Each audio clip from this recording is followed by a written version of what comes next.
en la previa del inicio del juicio, en agosto del 12, se encontraron las fosas de Arsenales.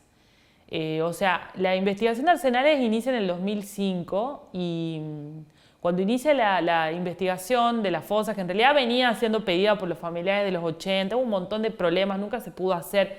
Empieza en el 2005 formalmente, pasan un montón de cosas, entre peligros de bombas, que había que hacer un desminado en todo el arsenal que es gigante, y después buscarlas a las fosas en un predio de cientos de hectáreas. Bueno, después de un montón de trabajo de muchos años, el agosto del 12 se encuentran los conjuntos quemados, que son 5 fosas, de las cuales una sola tenía cuerpos y las otras habían sido removidas y quemadas, digamos. Eran eventos en los cuales se había quemado los cuerpos y después se había removido todo lo que había ahí y se lo puso en otro lugar, que podría ser el Pozo de Vargas o no, no se sabe, digamos, no hay certeza sobre eso.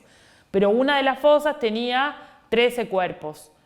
Entre esos 13 cuerpos estaba el de Ricardo Salinas, una de las víctimas que yo representé en el juicio. Bueno, y había otras personas que también estaban en el juicio, que fueron encontradas ahí, ¿no? Que era un montón. Fue re fuerte eso también para el juicio, porque aparte, en ese momento empieza, digamos, el proceso de identificación en el Pozo de Vargas, y entonces ese juicio empieza con toda la fuerza del hallazgo de las fosas de Arsenales y después las identificaciones del Pozo de Vargas.